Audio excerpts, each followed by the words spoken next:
날씨입니다. 오늘은 강원 영동과 남부지방, 제주 지역이 대체로 흐리겠고 저녁부터 비가 내리겠습니다. 예상되는 비의 양은 강원 영동과 경북 동해안, 경남과 제주도에 5에서 30mm, 경북 내륙과 전남 지역에 5mm입니다. 일라디오 8시 뉴스 아나운서 김재웅입니다. 8시 5분입니다. KBS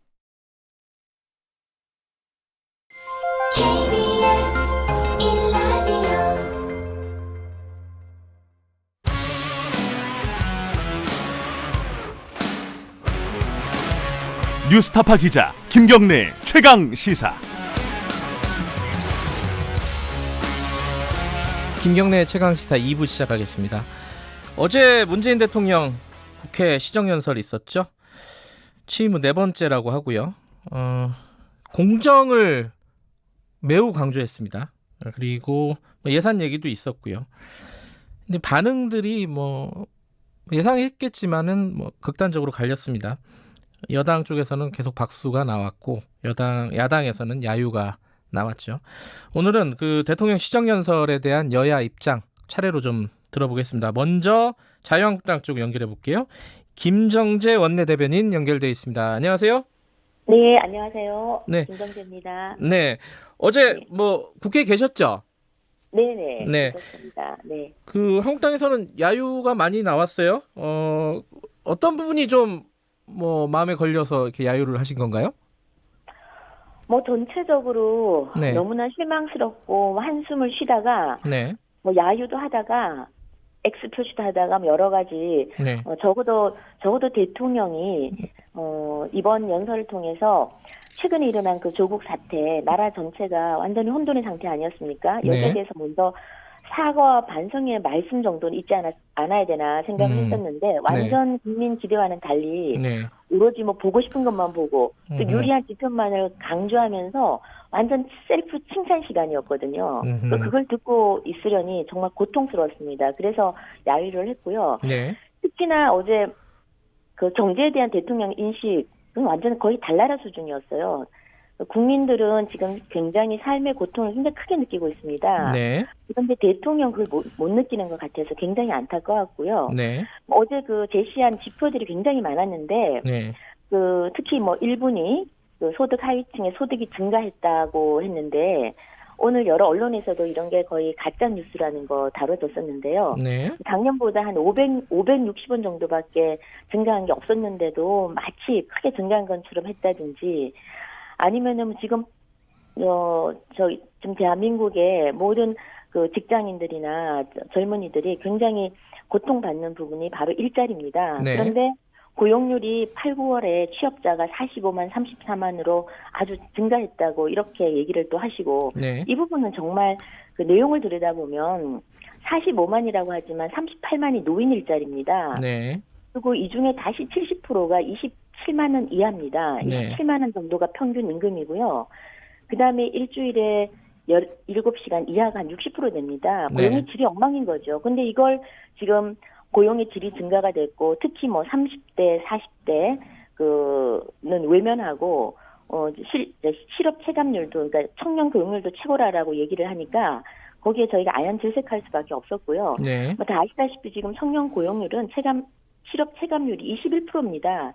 젊은 친구들 중에 5명 중에 한 분이 실업자예요. 네. 그리고 40대 취업자들이 지금 한 18만 명에 감소하고 있고요. 네. 대조업 3040이 무너지고 이거는 지금 다 알 겁니다. 그런데 경제가 좋다고 하니까 네. 저희가 도저히 그냥 앉아 있을 수는 없었습니다. 예. 그리고 특히 또 대통령께서 어저께 포용과 공정을 이제 강조를 하셨는데요. 예. 지금 다 알다시피 대한민국이 조국 사태를 정점으로 찍으면서 거의 반으로 갈라졌습니다. 갈등의 골은 더 커지고 있는데 이렇게 지금 포용을 계속 얘기하시니 답답한 마음이 컸습니다. 예.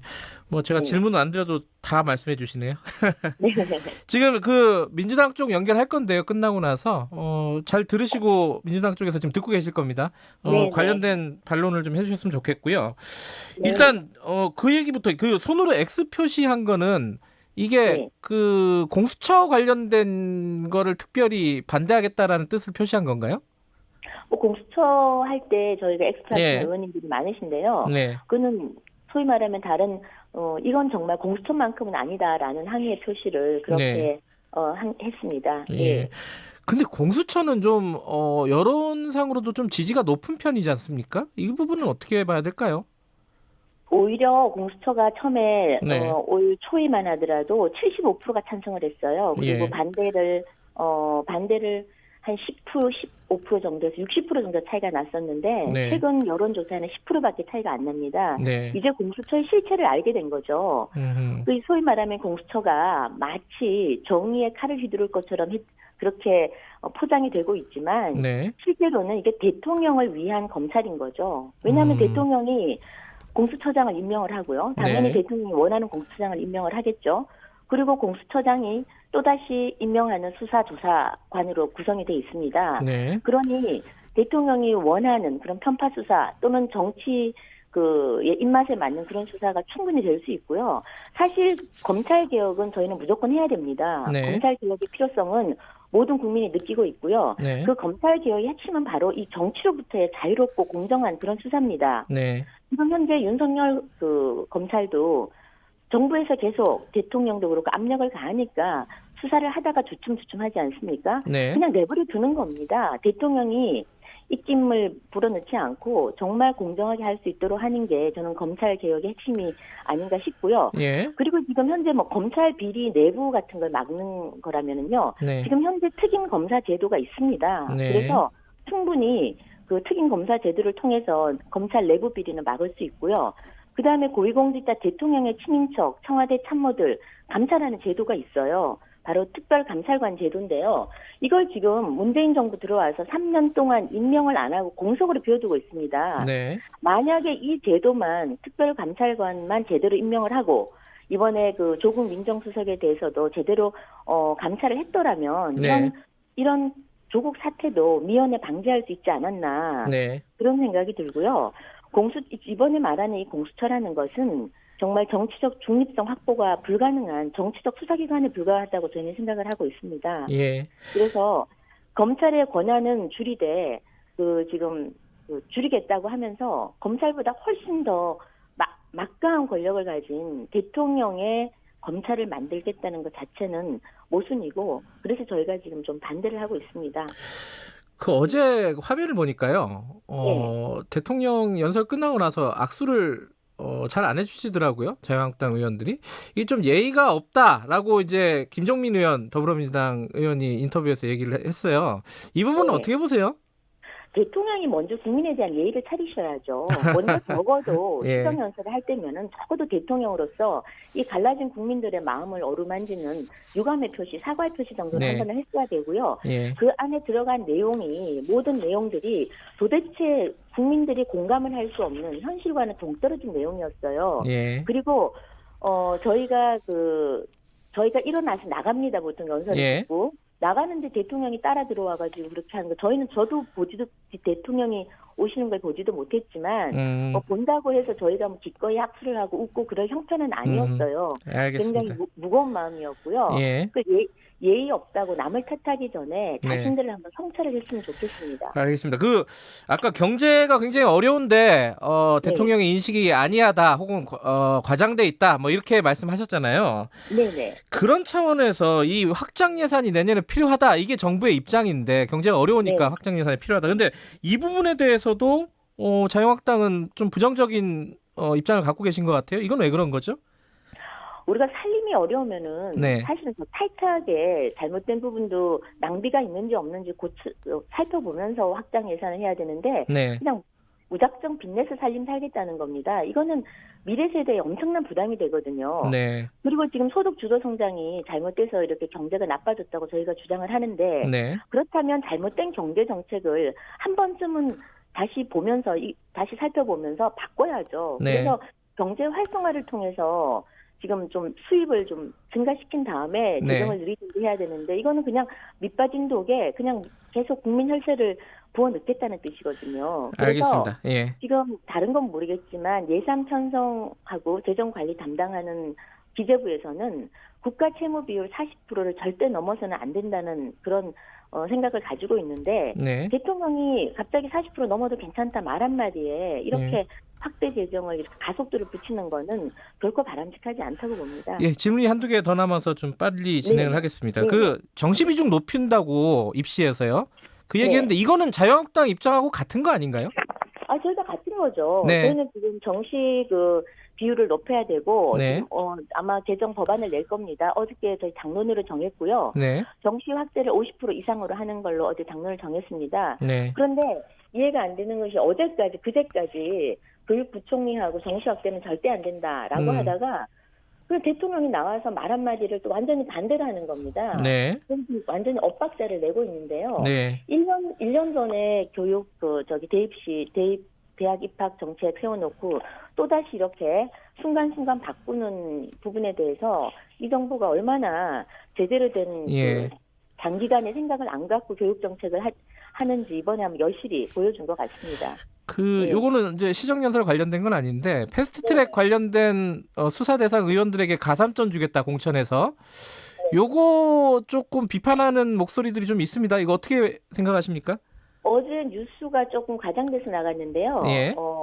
이전부터 쭉 얘기해온 겁니다. 그러니까 지금 그 패스트트랙에 관련된 의원들이 다음에 공천을 못 받을 것이다, 혹은 불이익이 있을 것이다, 이런 식으로 계속 그 여당의 출마자들이 지금 소위 말하면 여론몰이를 하려고 하고 있는데 그 부분에 대해서 그게 아니다. 네. 적어도 올바르게 소위 말하면 민주당의 불법 행위에 대해서 헌법에 근거해서 저희가 헌법 가치를 지킨다는 차원에서 정당한 항의였기 때문에 네. 충분히 해야 할 일을 했다. 그래서 가산점을 주도록 제가 어제 나경원 대표께서 어제 비공개 회의에서 그랬습니다. 우리 다 같이 하나로 뭉쳐서 이 부분에 이제 당당히 대처하자. 그리고 오히려 가산점을 주도록 내가 건의를 한번 해보겠다. 네. 그렇게 얘기를 했어요. 가산점을 약속하고 이런 건 아니었고요. 확정된 건 아니다 이런 말씀이신가요? 네네네. 그 부분에 방점을 찍은 게 아니라 네. 이 부분은 법적으로 우리가 얼마든지 다 대응을 할 수 있고 네. 이거는 이건 정치적 행위다 이런 얘기를 하시는 와중에 나왔던 얘기입니다. 알겠습니다. 시간 안배상 네. 여기까지 듣겠습니다. 고맙습니다. 네. 자유한국당 감사합니다. 김정재 원내대변인이었고요. 자, 더불어민주당 연결해 보겠습니다. 이재정 대변인 연결되어 있습니다. 안녕하세요. 네, 안녕하세요. 이재정입니다. 예, 지금 자유한국당 김정재 의원 인터뷰 들으셨죠? 네네. 거기에 대한 아마 대부분 반론이나 답변이 될 것 같은데 첫 번째는 네. 이게 그 말씀을 하셨습니다. 김정재 대변인이 대통령이 먼저 예의를 차려야지 자유한국당 의원들에게 예의 없다 이렇게 얘기하는 거는 말이 안 된다. 여기에 대해서는 어떻게 생각하세요? 뭐라고 코멘트 하고 싶지도 않네요. 그래요? 사실 국민들이 보시면 느끼실 거예요.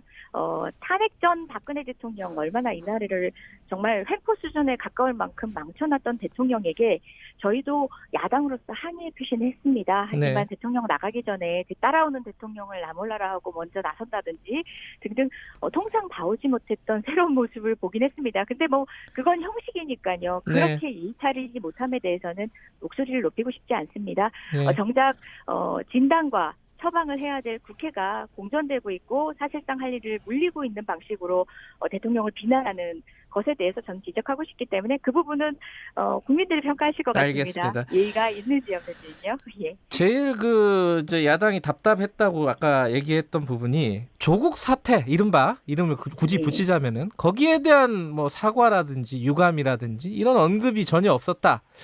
요거는 여당 입장에서는 어떻게 보십니까?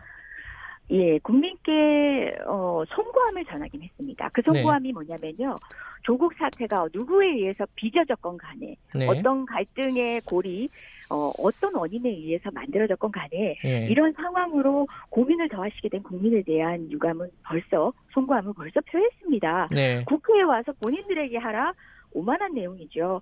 사실상 조국 사태를 통해서 정부로 재미 보려고 했던 시쳇말로 당리당략적으로 활용하려고 했던 것이 자유한국당이고 자유한국당은 조국 장관이 여러 가지 이유로 사퇴하는 시점에 있어서 그것을 정치적 승리로 판단하고 웃었습니다. 하지만 저희는 웃을 때가 아니다. 네. 이것으로부터 반추할 수 있는 제도 개혁이 보다 본질적인 내용이고 네. 조국이라는 장관 임명권은 대통령이 있고 국회의 동의권도 없는 상태에서 낙마 자체를 목표로 한 그야말로 정쟁의 소용돌이에서 대통령에게 무릎 꿇길 바란다는 거는 저는 야당, 제1야당의 오만이라고 보고요. 네. 다만 그 상황에서 청년들이 느꼈던 어떤 상실감이라든지 네. 불기 한강 사다리를 걷어내고 또 사법개혁의 필요성이 보다 드러난 마당에 집권자는 물론이고 국회가 해야 할 일을 하나하나 챙기는 것부터가 국민에 대한 진정한 반성이 아닌가 생각하고요. 네. 그 부분에 있어서는 자유한국당이 승리로 자부하면서 도취해 있다는 건 정말 상당히 위험하고 우려스러운 일입니다. 지금 뭐 몇 가지 할 얘기가 있는데 그 중에 이제 큰 얘기 중에 하나 공수처입니다. 공수처가 네. 어제 이제 야당의 반응도 그 공수처를 언급하는 부분에서 가장 좀 강했잖아요. 뭐 네네. X자를 표시한다든가. 예, 예. 이게 이제 지금 공수처 먼저 처리하겠다. 이게 이제 민주당의 그림인 것 같은데 이게 쉽지 않을 것 같아요. 이거 어떻게 예상하고 계십니까? 무엇을 먼저 처리한다라든지 뭐 어떤 플랜을 가지고 있는 게 아니라 네. 국회 상황이 워낙 유동적이고 패스트트랙에 올려져 있는 여러 법안들의 시간 자체가 그 사개특위 정개특위를 연장하지 않으면서 공수처 관련 법안이 먼저 올라오게 된 겁니다. 네. 그런데 공수처에 대한 야당의 비난 공세들은 정말 납득할 수 없는 이유입니다. 합리적 근거가 없습니다. 네. 정작 본인들이 여당일 때조차도 자당의 중진 의원들이 법안을 공동 발의했습니다. 김성태 전 원내대표라든지 이번에 그 삭발을 감행하셨던 신재철 의원님도 포함되어 있습니다. 네. 등등 전 국회 부의장인 정의화 의장님까지도 포함되어 있는 법안인데요. 그 법안은 훨씬 더 강력했습니다. 그런데 당시에 이렇게 추진되던 공수처 법안에 대해서 자유한국당 내부에서 뭐라 그랬냐면요. 공수처는 대통령과 집권 여당을 향한 수사의 칼날인데 왜 우리가 여당인데 이걸 왜 진행하냐 라는 식으로 해서 사실상 정부 입법화 될 뻔도 했던 것들을 네. 무력화시켰던 게 자유한국당입니다. 그 내용도 보면요. 지금 패스트트랙 수사안보다 훨씬 더 강력하거든요. 네. 그런데 이제 와서 입장이 바뀐다? 이건 흡사 대통령이 이걸 집권하기 위해서 만든다? 공수처의 어떤 본질적인 부분에 대한 몰이해라기보다는 네. 정말 정쟁으로 활용하기 위한 국민을 기만하기 위한 정치 액션에 지나지 않고요. 본인들은 대선 당시 2007년 당시였나요? 대선 공약에도 등장하기도 했었고요. 네. 오랜 역사적 논의 안에 사실상 동의하지 않을 수 없었던 게 자유한국당이었습니다. 네. 저는 공수처만 만들어진다고 해서 모든 정당성, 이제 그야말로 공정, 사법개혁의 공정이 보장되는 건 아니지만 제도라는 것은 하나하나 개선해 나가는 데 있어서의 가장 시급성을 전제로 해서 국민적 요구가 있고 국회에도 논의가 무르익으면 하게 되는 겁니다. 이 논의는 국회에 가중된 정국수로 패스트트랙에까지 올려져 있는 거고 네. 그걸 무시하면서 아까 김정재 대변인 그런 얘기까지 하시더라고요. 공천가산점 얘기할 때 헌법을 지키기 위해서 정당한 행위라는 식으로 얘기했는데 그건 정말 본인들이 믿고 싶은 대로 믿으시는 거 명백한 범법행위입니다. 패스트트랙이라는 동물국회를 막기 위해서 여야가 공감대를 얻어서 만들었던 네. 국회선진화법 지난 대통령 탄핵 국면에서도 위반한 적 없습니다. 헌정질서를 물랑케 한 대통령이 있던 당시에도 위반한 적이 없던 법안을 지금 위반하고 나니까 항변을 그런 식으로 하는데 동의하는 법률가들은 없습니다. 저는 패스트트랙이라는 것은 민의가 가중된 국회 구성원들이 동의했다는 데 대해서 네. 좀 민주적 정당성에 대한 겸손함부터 자유한국당이 시작하셔야 되고요. 물론 그 위법행위에 대한 법적 책임 반드시 지셔야죠. 기살린다고 됩니까? 사실상 공천 받아서 선거 나가셔도 재보궐 선거하셔야 되고요. 이 자유한국당하고 민주당 대변인 분들이랑 얘기를 하니까 제가 질문할 필요가 없군요. 아이고. 예. 그 경제 얘기 좀 여쭤볼게요. 네. 아까 이 비판의 골자는 이 네. 대통령의 인식이 좀 아니하다. 그러니까 그 유리한 수치들만 과장되게 뽑아서 국민들에게 얘기하고 있다. 이런 게 이제 골자인 것 같아요. 네. 청와대 경제수석도 좀 그때 우리 경제가 선방하고 있다. 이런 게 좀 아니하다라는 비판도 일부 있었는데 어떻게 생각하십니까? 예, 제가 매달 고용 동향이 발표되는 날마다 제가 요일제에 당선되기 때문에 예, 예. 제가 논평을 발표를 해야 됩니다. 네네. 그때마다 왜 주저가 되냐면요. 사실 이런 수치들이 우리의 생활로 와닿게 느끼기까지는 굉장히 오래 걸리는데 네. 그렇다고 해서 객관적인 징표의 변화를 평가하지 않을 수는 없단 말입니다. 네. 대통령께서도 굉장히 조심스레 말씀하셨습니다. 자족할 수 없지만 점점 개선되고 있는 지표들을 언급하시면서 그때 얘기하는 것들이 뭐냐면 야 우리 성공했어. 이 정책 성공했어라는 얘기가 아니라 경제 기조의 방향에 대한 무수한 비난에 대해서 네. 조그만 유의미한 수치들을 통해서 우리 경제는 뭐 극약 처방 한 번으로 몇 달 만에 1년 만에 나아질 수 없거든요. 네. 그런 지표의 변화를 통해서 그 미묘한 변화를 읽어내면서 경제 정책을 유지할 것인가 아니면은 다른 방식으로 선회할 것인가를 판단하는 것인데 그 부분에 대한 말씀을 하신 겁니다. 네. 무엇보다 아까 재정 건전성이라든지 이 부분에 대한 이야기를 매도하시는 자유한국당 원내대변인 말씀에 저야말로 격알지 못했는데요. 네. 정작 신자유주의 경쟁이 있어서 선봉이 있었고 자유한국당이 그토록 맹신했던 뭐 세계경제포럼이라든지 IMF 국제신용평가기관 등등이 객관적 지표로 재정 건전성을 검증했고 IMF도 수차례 사실상 경기 하방 위험성에 대응할 마지막 카드로 확장 재정 그리고 또 여력이 있다는 점을 강조했거든요. 네. 그 부분은 거시경제, 특히 세계경제 전반의 추세에 대한 점검을 통해 가지고 좀 동의를 해주시면 어떨까. 무한정 문재인 정부의 정책이기 때문에 반대하기보다는 건강한 이성, 합리적 이성들이 진단한 세계경제 지표에 대해서는 동의를 하고 그 다음 단계에서의 세부적인 논의를 좀 이어가면 좋겠다 싶어요. 어떤 논의조차도 할 수 없는 게 지금 국회의 현실입니다. 좀 중요한 게 하나가 이제 입시제도입니다. 지금 정시를 확대하겠다는 입장을 명시적으로 대통령이 밝혔습니다. 이게 오늘 아침 언론들도 보면은 이게 정책이 좀 엇박자를 내고 있는 거 아니냐 이런 비판이 나올 수도 있는 상황인 것 같아요. 이거 어떻게 보세요? 예.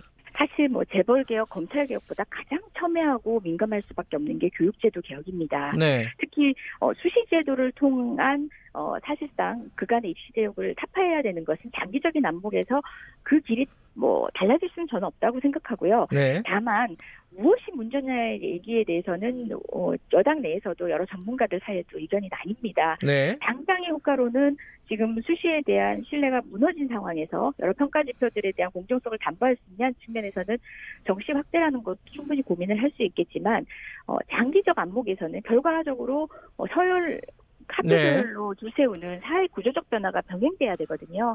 그런 제반 여건들이 개선이 된다면 이런 교육제도의 문제도 사실상 바람직하다라고 생각되는 제도를 그냥 선택할 수 있지만 지금 조금 복잡 미묘한 여러 가지의 계산법이 들어갈 수밖에 없는 상황이고요. 그런 의미에서 대통령도 정시 확대에 대한 국민의 신뢰가 무너진 상황에서 정시 확대를 요구하는 국민의 목소리를 경청하셨다고 봅니다. 이걸 한 번 더 여쭤봐야 될 것 같아요. 지금까지 얘기 나왔던 정부 정책하고 대통령 얘기가 좀 결이 다른데 대통령 한마디에 교육 정책이 너무 왔다 갔다 하는 거 아니냐 이런 비판 여기에 대해서는요? 정시 확대를 기조를 변화시킨 것들이 아니라요. 예. 그리고 또 기존의 정부 안에서도 수시를 확대하고 바람직한 이제 그야 입시 위주의 교육을 타파하기 위한 어떤 방향성에 대한 수정이 아닙니다. 네. 이 부분에 대해서는 끊임없이 갑론을박 논의가 다양하게 있어 왔던 것이고요. 네. 사실상 지금 현재 수시제도를 남용해왔던 여러 가지 모습들이 현상들이 드러난 상황에서의 지금 현재를 선택할 수 있는 단기적 정책 처방이라고 보시면 될 겁니다. 예. 그리고 그 논의는 정부 안에서도 그리고 또 국회 안에서도 다양하게 있어 왔습니다. 저희 정부 여당 내에서도요. 알겠습니다. 오늘 말씀은 여기까지 듣도록 하겠습니다. 고맙습니다. 네, 고맙습니다. 더불어민주당 이재정 대변인이었고요. 양쪽 당 얘기 들으시니까 좀 판단이 서시나요? 자, 김경래 최강시사 2부는 여기까지 하겠습니다. 저는 잠시 후에 3부에서 다시 뵙고요. 일부 지역국에서는 해당 지역 방송 보내드립니다.